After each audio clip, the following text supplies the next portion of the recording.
Hi, my name is Hannah. I'm an educator and coach at Fitch & Associates.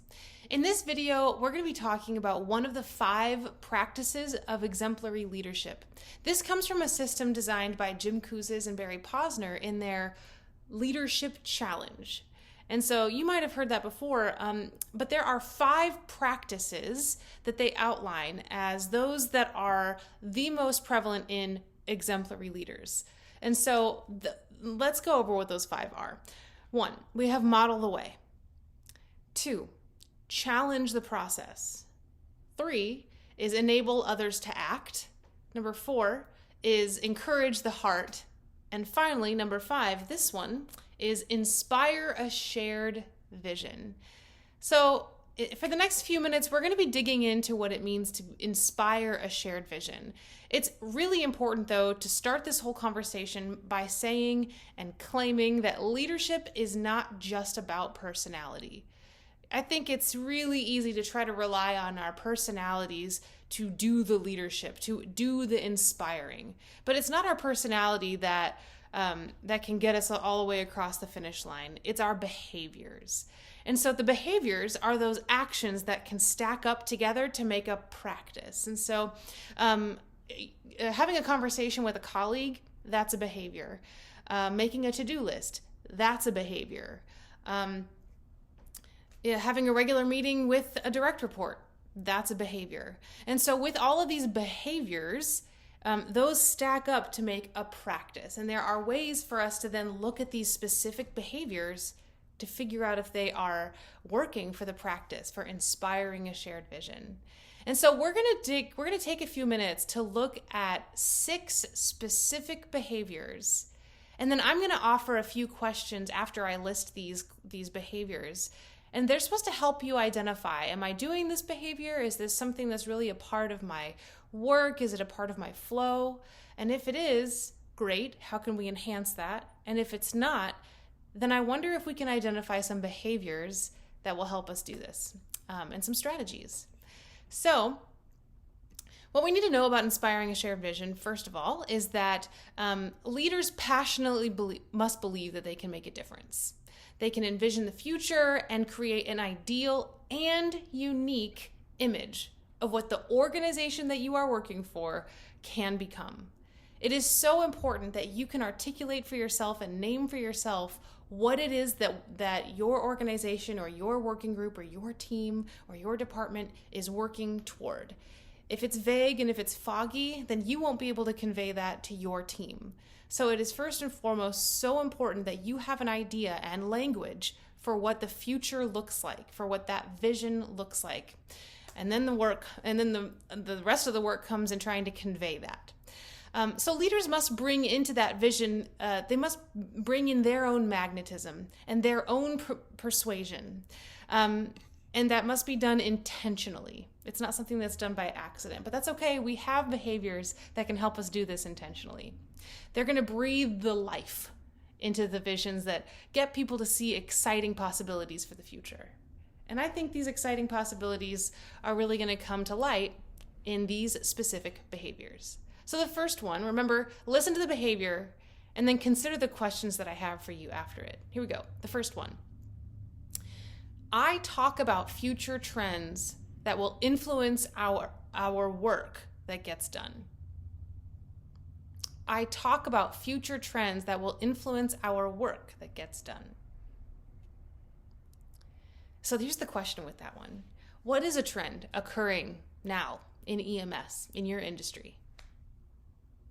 Here's another question. If you were the head of your organization, what would you do to prepare for future trends? What kind of conversations are you already having about future trends in EMS and in your industry?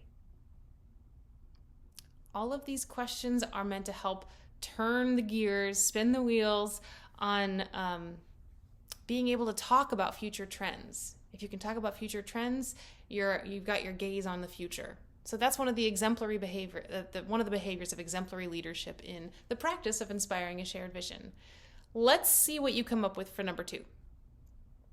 I describe a compelling image of what our future could be like. here we are with that compelling image of the future. So here are some questions. If you're saying, I don't know if I can describe a compelling image, here are some questions to help you think about that. What are some words you would use to describe the ideal future at your organization? Maybe it's calm. Maybe it's efficient. Maybe it's trustworthy. Think of some single words that can help you articulate the future vision. Here's another question for that one. If your vision for the future were to actually come true, what would you need in order for that to happen? So this is once you've been able to put some language around this vision. What would you need in order to make that happen? The first things you would need, maybe. Okay, so here's number 3. And there's 6 total. So here's number 3. I appeal to others to share an exciting dream of the future. This is not something that you have to do alone. There are lots of people that are participating in the future, of course. And so when you can engage others about what that looks like, you can help articulate and help you see for yourself what that vision is. So that's exciting work. So here's some questions that can lead you in that direction. What are your coworkers' dreams for the future at your organization? What are their dreams? Here's another one. Why do you think this leadership behavior is important? Why do you think it's important to appeal to others to understand their ideas for the future, their vision? If you can put some language around that, I bet you could figure out what that collaboration might look like. Here's the last question for number 3. What would it look like for you to talk with your coworkers about a vision for the future? Would it be an email? Would it be a chat group? Would it be regular sit-down sessions at a coffee shop? Or would you circle up or have a huddle here or there? What would that actually look like to have this conversation with your coworkers? Okay, number 4 for the practice of inspiring a shared vision. Number 4, I show others how their long-term interests can be realized by enlisting in a common vision. I show others how their long-term interest can be realized. That's a doozy. Here's some questions to get us into that one. Would this be an easy thing for you to do, or would this be difficult? When you think about how you would actually show others about how their long-term interests kind of align with that of the organization, does that seem like an easy thing, or does that seem difficult? And what makes it easy or difficult for you? How satisfied is your team currently with the status of their work? Remember, we're talking about other people's self-interests. So that's why these questions sound the way they do. How do you think the people that you work with feel about the work that they do? How would you hope that they feel?